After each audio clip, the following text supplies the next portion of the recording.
السلام علیکم ورحمۃ اللہ وبرکاتہ۔ معزز سامعین، رجوع الی القرآن تحریک کے سلسلے کا آج کا ہمارا سبق تفسیر سورۃ البروج ہے۔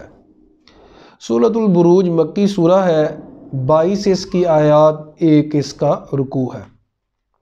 اعوذ باللہ من الشیطان الرجیم، بسم اللہ الرحمن الرحیم۔ والسماء ذات البروج، قسم ہے آسمان کی جو برجوں والا ہے۔ والیوم الموعود، اور قسم ہے اس دن کی جس کا وعدہ کیا گیا ہے۔ وشاہد ومشہود، اور حاضر ہونے والے کی قسم، اور جس پر حاضر ہوا جاتا ہے اس کی قسم، یا جس کے پاس حاضر ہوا جاتا ہے۔ قتل اصحاب الاخدود، خندقوں والے ہلاک ہو جائیں۔ النار ذات الوقود، انہوں نے جو آگ تھی بہت ایندھن والی جو جلا رکھی تھی۔ اذ ہم علیہا قعود، جب وہ اس پر بیٹھے ہوئے تھے۔ اذ، جب، ہم، وہ، علیہا قعود، ان خندقوں کے اوپر بیٹھے ہوئے تھے۔ وہم، اور وہ، علی ما یفعلون، جو وہ کر رہے تھے، بالمؤمنین، مومنوں کے ساتھ، شہود، گواہ تھے، دیکھ رہے تھے کہ ہم مومنوں کے ساتھ کیا کر رہے ہیں۔ وما نقموا منہم، انہوں نے ان سے کوئی انتقام نہیں لیا، الا، مگر صرف اس چیز کا، ان یؤمنوا باللہ العزیز الحمید، کہ وہ ایمان لائے ہیں اللہ پر جو غالب اور حکمت والا ہے۔ الذی لہ ملک السماوات، وہ اللہ جس کے لیے آسمانوں اور زمین کی بادشاہت ہے۔ واللہ علی کل شیء شہید، اللہ ہر چیز کا گواہ ہے، ہر چیز کو دیکھنے والا ہے۔ ان الذین فتنوا المؤمنین، بے شک جن لوگوں نے فتنوا المؤمنین، مومنوں کو آزمائش میں ڈالا اور مومنات کو، ثم لم یتوبوا، پھر توبہ نہیں کی، فلہم عذاب جہنم، ان کے لیے جہنم کا عذاب ہے، ولہم عذاب الحریق، اور ان کے لیے جلنے کا عذاب ہے۔ ان الذین آمنوا، بے شک ایمان والے، یہ جو ایمان لفظ والا ہے، دیکھیں اس کے بعد واو الف ہے تو یہ جمع کی بات ہوتی ہے۔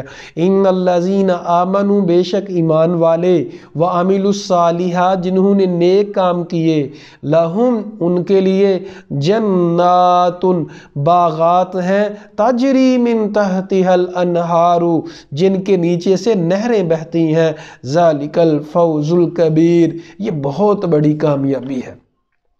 ان بطش ربک لشدید، لوگو اس بات کو سمجھنا، بے شک تیرے رب کی پکڑ بڑی سخت ہے۔ انہ هو یبدئ ویعید، بے شک وہی پہلی بار پیدا کرتا ہے، ویعید، اور وہی اعادہ کرے گا، یعنی دوبارہ پیدا کرے گا۔ اور وہو الغفور الودود، اللہ تعالیٰ بخشنے والا ہے اور ودود، محبت کرنے والا ہے۔ ذو العرش المجید، عرش والا ہے، المجید، بزرگی والا ہے۔ فعال لما یرید، کر کے رہنے والا ہے جو ارادہ کرتا ہے۔ حل اتاک حدیث الجنود، کیا تیرے پاس لشکروں کی خبر آئی ہے؟ فرعون و ثمود، فرعون اور سمود کی، قوم سمود اور فرعون کی خبر آئی ہے، ان کے ساتھ اللہ نے کیا کیا، یہ خندق والوں کے ساتھ بھی اسی طرح ہوگا۔ بل الذین کفروا فی تکذیب، بلکہ وہ لوگ جو کافر ہیں وہ تکذیب میں ہیں۔ بل الذین، بلکہ الذین، وہ لوگ جو کافروا، جنہوں نے کفر کیا، الذین، جنہوں نے، بل الذین، وہ لوگ جنہوں نے کافروا، کفر کیا، فی تکذیب، وہ تکذیب میں ہیں، جھٹلانے میں لگے ہوئے ہیں۔ واللہ من ورائہم محیط، اللہ ان کو کافروں کو گھیرنے والا ہے۔ بل ہوا قرآن مجید، بلکہ یہ تو قرآن مجید ہے، فی لوح محفوظ، یہ لکھا ہوا ہے ایک محفوظ تخت تختی میں لوح محفوظ، اللہ کے پاس جو لکھا ہوا رجسٹر ہے اس کو لوح محفوظ کہتے ہیں، قرآن مجید اس کا حصہ ہے۔ اچھا جی، یہ تھا جی اس کا لفظی ترجمہ۔ اب اس کی تفسیر سماعت فرمائیں۔ اور آسمان والسمائی، اور آسمان کی قسم جو برجوں والا ہے۔ برج ستاروں کو کہتے ہیں، آسمان کی قسم کھائی جا رہی ہے۔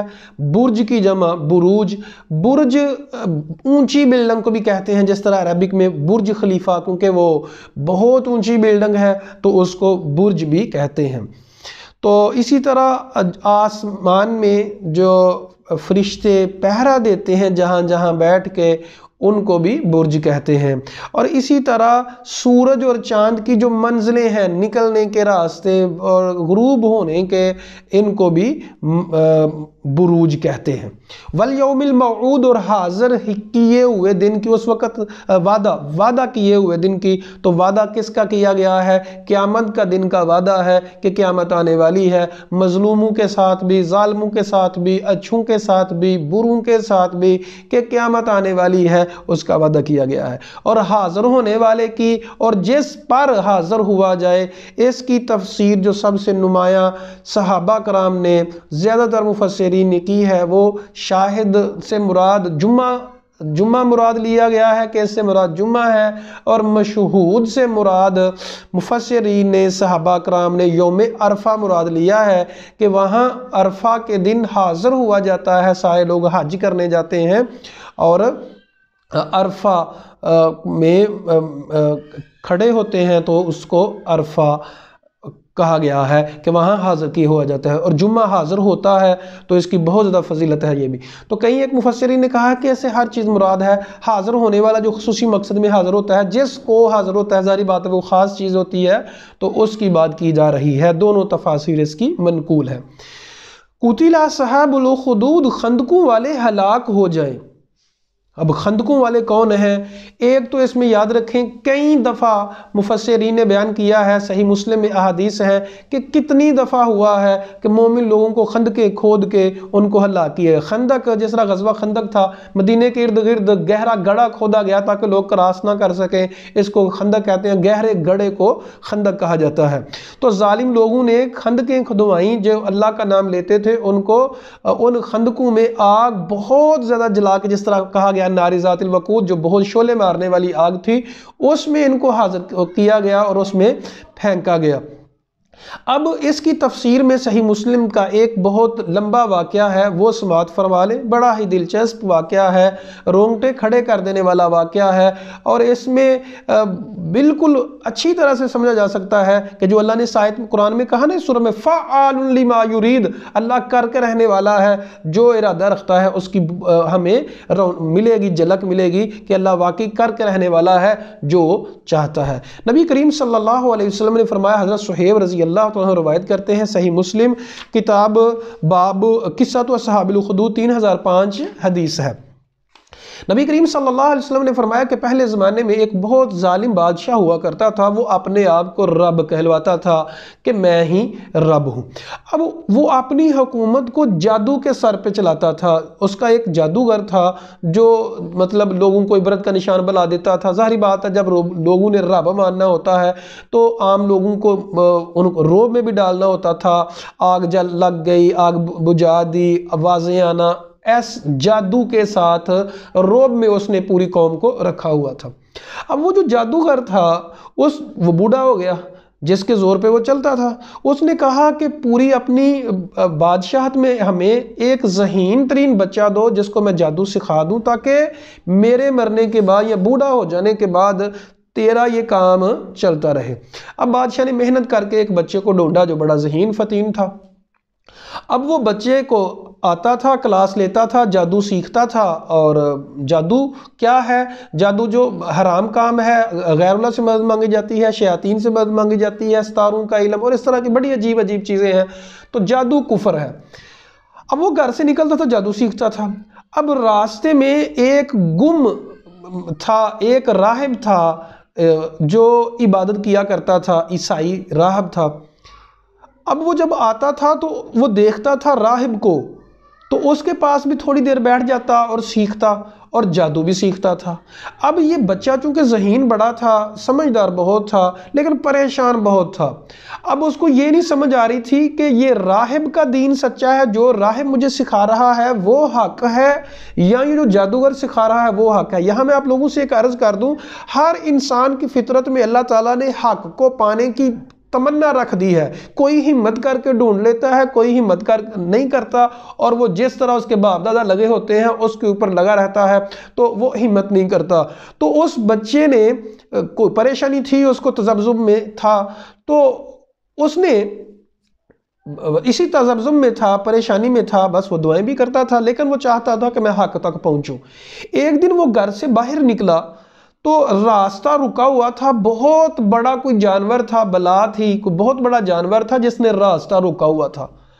اب اس نے کہا، اللہ سے دعا کی کہ اے اللہ، اگر تو راہب کا دین سچا ہے، یعنی جو راہب مجھے سمجھاتا ہے وہ ٹھیک ہے، تو پھر اس پتھر، چھوٹے سے پتھر کے ساتھ یہ بلا مر جائے اور راستہ کھل جائے، لیکن اگر راہب سچا نہیں ہے تو اس پتھر کے ساتھ وہ نہ مرے۔ اب اس بچے نے پتھر پھینکا اور وہ بلا مر گئی، اور جو بھی تھی جس نے راستہ روکا ہوا تھا، لوگ بہت حیران ہوئے۔ اب جو لوگ جن کو پتا تھا، راہب کا تو پتہ نہیں تھا کسی کو، چونکہ یہ خفیہ تھا، جاتا تھا اور کسی کو نہیں پتا تھا، لوگ جو ہیں اس کے بہت زیادہ معتقد ہو گئے کہ یہ تو اپنے استاد سے، جس سے جادو سیکھتا ہے، اس سے بھی بڑا ماہر نکلا۔ اب اس کی بچے کی مشہوری ہو جاتی ہے آہستہ آہستہ۔ اب یہ بچے کے دل میں پکی بات آ گئی تھی کہ راہب کا دین سچا ہے، یہ جو ظالم بادشاہ بھی جھوٹا ہے اور جادوگر یہ بھی جھوٹا ہے، یہ سچا نہیں ہے۔ اب اس نے جادوگر سے بھی سیکھنا، تھوڑا بہت وہ سیکھتا رہا اور اسی طرح راہب سے بھی سیکھتا رہا۔ اب اس کی چونکہ مشہوری بہت زیادہ ہو گئی تھی، لیکن یہ ایمان لے آیا تھا، اپنے رب کے اوپر ایمان بچہ سچا لے آیا تھا۔ اب لوگوں نے اس کے پاس آنا، اب ایک وزیر تھا جو مادرزا اندھا ہو گیا تھا، اس بچے نے اللہ کے نام سے کہا، اس رب کے نام سے جو راہب کا رب ہے، دم کیا، وہ ٹھیک ہو گیا۔ اب اس کی مشہوری، پہلے اس نے بلا ماری تھی، وہ بھی راہب کے دین کی کے ساتھ کہ اللہ اگر وہ سچا ہے تو یہ بھی ٹھیک ہو گیا، جو تھا ایک وزیر۔ اب وزیر نے اپنے بادشاہ کو بتایا۔ اب بادشاہ نے بچے کو بلایا کہ جو تو نے رب کی بات کی وہ میں مراد ہوں؟ اس نے کہا نہیں، تو مراد نہیں ہے، بلکہ اصل رب مراد ہے۔ اب انہوں نے وہ راہب کو بھی ڈھونڈ لیا، راہب کو بہت سخت سزائیں دی گئیں اور اسی طرح اس کو قتل کر دیا گیا۔ اب اس بچے کو بہت زیادہ زد و کوب کیا گیا، مارا گیا، لیکن بچے نے اللہ کا نام نہیں چھوڑا اور کہا کہ تو جھوٹا ہے۔ اب بچے کو وہ قتل کرنا چاہتا تھا لیکن قتل نہیں کر پا رہا تھا۔ بچے نے کہا کہ بلکہ بچے نے نہ کہا، بادشاہ نے سپاہیوں کو بھیجا اور کہا بہت اونچے پہاڑ پہ جا کے اس کو گرا دو۔ اب جب پہاڑ پہ سپاہی اس کو لے کے گئے تو زلزلہ آیا ایک سخت قسم کا، تو وہ سارے سپاہی وہاں مر گئے، بچہ پھر بادشاہ کے پاس آ گیا۔ اب اس بادشاہ نے سمندر میں بھیجا سپاہیوں کو، تو وہ بچہ تو بچ کے آ گیا، لیکن وہ سیلاب آیا، طوفان آیا ایک، تو وہ سپاہی مر گئے سارے کے سارے، بچہ پھر بادشاہ کے پاس۔ اب بچے نے کہا کہ اگر تو مجھے واقعی مارنا چاہتا ہے تو مجھے کھڑا کرو سب کے سامنے، اپنے سارے لوگوں کو اکٹھا کرو، جتنے بھی لوگ ہیں، اپنی خلقت، عوام، سب کو اکٹھا کرو، تو پھر تو نے کہنا ہے بسم اللہ ربی ھذا الغلام، اس غلام کے رب کے نام کے ساتھ میں مارتا ہوں تو میں مر جاؤں گا۔ اب ساری دنیا اکٹھی ہے، دنیا کو پتا ہے یہ بھی کہ بادشاہ اس کو مارنا چاہتا ہے بچے کو، لیکن مار نہیں پا رہا، ساری سٹوری کا ان کو پتا ہے، بہت بڑا مجمع تھا۔ تو راہب جو بادشاہ تھا اس نے تیر مارا اور کہا بسم اللہ ربی ھذا الغلام، اس بچے کے رب کے نام کے ساتھ میں تیر مار رہا ہوں۔ یہاں ایک نقطہ یہ سمجھے کہ اللہ کا نام کوئی کافر لیتا ہے تو اس میں بھی بڑی طاقت ہے۔ ایک اور مثال اس کی میں دیتا ہوں، یجوج مجوج سارے کافر ہیں، لیکن وہ جب آخری دن دیوار توڑ رہے ہیں انشاءاللہ کہیں گے تو وہ دیوار اگلے دن اسی طرح رہے گی، تو انشاءاللہ کی برکت سے وہ ٹوٹ جائے گی۔ تو رب کا نام اگر کافر بھی لیتا ہے تو اس میں بھی بڑی طاقت ہے۔ دوستو اگر میں اپنے رب کا نام لوں تو پھر اس میں کتنی بڑی طاقت ہے، اس کو کبھی بھولیے گا نا، رب کے نام میں بڑی طاقت ہے۔ اس نے جب مارا تو بچہ مر گیا۔ اب بچہ جب مر گیا تو سارے لوگوں نے کہا کہ ہم اسلمنا بربی ھذا الغلام، ہم اس بچے کے رب پر ایمان لے آئے۔ اب وہ جو بادشاہ تھا جس چیز سے ڈرتا تھا وہی ہو گیا، لوگ اسلام لے آئے۔ بہت ظلم و ستم اس نے کیا، بہت ظلم و ستم کیا، اور ظلم و ستم کر کے کچھ لوگ تو واپس پلٹ گئے، لیکن اکثر لوگ واپس نہ پلٹے اور انہوں نے رب کو رب مانا۔ ان کے لیے پھر انہوں نے خندقیں کھدوائیں، بہت پورے شہر کو اس نے جلا دیا۔ تو یہ تھا خندقوں والا واقعہ۔ اللہ تعالیٰ فرماتے ہیں کہ خندق والوں نے انہوں نے جو ظلم کیا تھا، وَهُوَ عَلَىٰ مَا يَفْعَلُونَ بِالْمُؤْمِنِينَ شَهُودٌ، وہ مومنوں کے ساتھ جو ظلم کر رہے تھے ان سے انہوں نے بدلہ نہیں لیا، مگر صرف اس بات کا بدلہ لیا تھا کہ وہ رب پہ اوپر ایمان لاتے تھے۔ اللہ اکبر کبیرہ۔ تو میرے دوستوں، بزرگوں اور بھائیوں، یہ بات سمجھ لیں، اگر میرے اوپر، ہمارے اوپر ظلم کیا جاتا ہے کسی وجہ سے تو وہ رب کے نام کی وجہ سے کیا جاتا ہے، تو رب دیکھ رہا ہے، رب کو پتا ہے کہ میرے نام کی وجہ سے ظلم ہو، اس کے اوپر ڈٹے رہے۔ اسی میں بقا ہے، اسی میں سلامتی ہے کہ رب کے نام کے اوپر ہم ڈٹے رہے، چاہے جان جاتی ہے چلی جائے، لیکن رب کا نام نہ چھوڑے، دین نہ چھوڑے، دینی شعار کو نہ چھوڑے۔ ایک جان کیا چیز ہے، اگر ہزاروں جانیں بھی ہمیں رب کے نام کے اوپر، اسلام کے اوپر قربان کرنی پڑے تو ہمیں حاضر ہونا چاہیے، اپنی جانیں قربان کر دینی چاہیے، کیوں؟ رب سب جانتا ہے۔ وہاں خندق والوں کے واقعے میں ایک بچہ تھا جو بولا بچپن میں دودھ پیتا تھا، جس نے بعد کی نبی کریم صلی اللہ علیہ وسلم کی حدیث ہے کہ ایک عورت کا بچہ تھا، وہ اب عورت ڈر رہی تھی کہ میں خندق میں کودوں گی، تو بچے نے کہا اے ماں، وہ آگ جو جس کو تو دیکھ رہی ہے وہ آگ نہیں، وہ جنت ہے، اس میں کود جا۔ یہاں سے بات سمجھ آتی ہے کہ اس حدیث سے کہ جو عذاب دیا جاتا ہے مومنوں کو اور نیک لوگوں کو اسلام کی وجہ سے، ان کو اس کی تکلیف نہیں ہوتی۔ اس بات کو ایک اور حدیث سے سماعت فرمائیں، نبی کی ظاہری بات ہے وہ شہید ہوتا ہے جس کے اوپر ظلم کیا جا رہا ہے اسلام کی وجہ سے، تو نبی کریم صلی اللہ علیہ وسلم نے فرمایا شہید کو مرتے وقت صرف اتنی تکلیف ہوتی ہے جتنا کیڑی کے کاٹنے کی تکلیف ہوتی ہے۔ اور یہاں ایک اور بات سمجھیں کہ مرتے وقت مومن لوگوں کو تکلیف نہیں ہوتی۔ اللہ اکبر کبیرہ۔ تو اللہ فرماتے ہیں الذی لہ ملک السماوات، وہ ذات جس کے لیے آسمانوں اور زمین کی بادشاہت ہے، واللہ علی کل شیء شہید، اللہ ہر چیز کو جو دیکھنے والا ہے۔ پھر اللہ تعالیٰ فرماتے ہیں آیت نمبر 10 میں کہ جو لوگوں نے ظلم کیا مومن مردوں اور مومن عورتوں کے ساتھ، پھر توبہ نہیں کی، ان کے لیے جہنم کا عذاب ہے اور جلنے کا عذاب ہے۔ یہاں ہمیں ایک بات سمجھنی ہے کہ اتنا زیادہ ان لوگوں نے ظلم کیا، اللہ نے یہاں نشاندہی کی اگر انہوں نے توبہ نہیں کی، مطلب اگر پھر بھی توبہ کر لیں گے اللہ معاف کرنے والا ہے۔ اللہ اکبر کبیرہ۔ تو ہمیں معافی مانگنی چاہیے۔ ایمان والے لوگوں کی بات کی گئی آیت نمبر 11 میں کہ بے شک ایمان والے جو ہیں اور نیک کام، یہاں صرف ایمان والے نہیں، کلمہ زبان سے کہہ بھی دیا لا الہ الا اللہ تو کیا حاصل، دل و نگاہ مسلم نہیں تو کچھ بھی نہیں۔ تو ان الذین آمنوا، ایمان والے اور نیک کام جنہوں نے کیے ان کے لیے باغات ہیں جن کے نیچے سے نہریں بہتی ہیں، ذالک الفوز الکبیر، یہ بہت بڑی کامیابی ہے۔ کامیابی اصل میں یہ دنیا سے، نہ دولت سے، نہ گھر آباد کرنے سے، تسلی دل کو ہوتی ہے اللہ کو یاد کرنے سے۔ تو رب کا نام لینے میں کامیابی ہے، جنت کے حصول میں کامیابی ہے۔ اللہ سے دعا ہے اللہ تعالی ہم سب کو جنت الفردوس عطا فرمائے۔ آیت نمبر 12 میں اللہ فرماتے ہیں او لوگو اِنَّ بَطْشَ رَبِّكَ لَشَدِيدٌ، تیرے رب کی پکڑ بڑی سخت ہے۔ اللہ دکھاتا رہتا ہے اپنی نشانیاں۔ دیکھیں اللہ نے کرونا کو بھیج کے کتنی بڑی نشانی دکھا دی کہ جو تم کہتے تھے ہم سپر پاور ہیں، ٹیکنالوجی کے بے تاج بادشاہ ہیں، آج تم نے دیکھ لیا گھروں میں کیسے محصور اللہ نے کر دیا، شہروں کے شہر بند کر دیے۔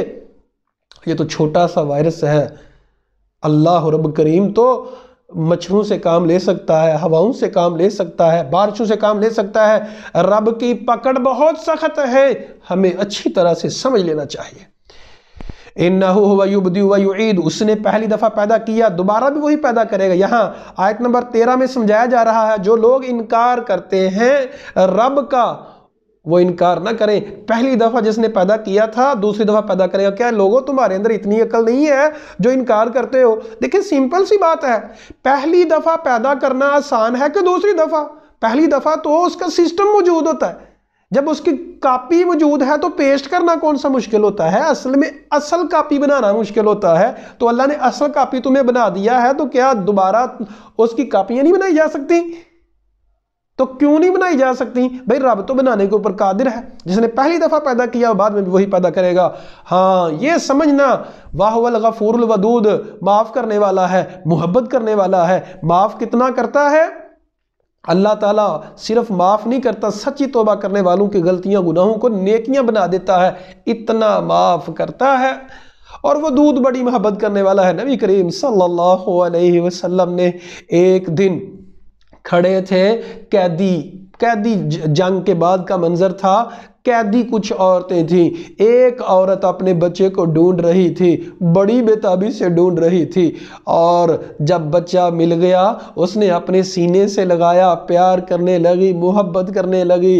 نبی کریم صلی اللہ علیہ وسلم نے فرمایا او صحابہ تمہارا کیا خیال ہے، کیا اس عورت کو اگر اختیار دے دیا جائے تو کیا یہ اپنے بچے کو جہنم میں پھینک دے گی؟ کہا نہیں۔ کہا نبی کریم صلی اللہ علیہ وسلم نے یاد رکھنا اللہ 70 ماؤں سے زیادہ پیار کرنے والا ہے۔ اور دوسری حدیث میں فرمایا رحمت، پیار، محبت اللہ نے دنیا میں صرف ایک ہی حصہ نازل کیا ہے، 99 اپنے پاس رکھے ہیں۔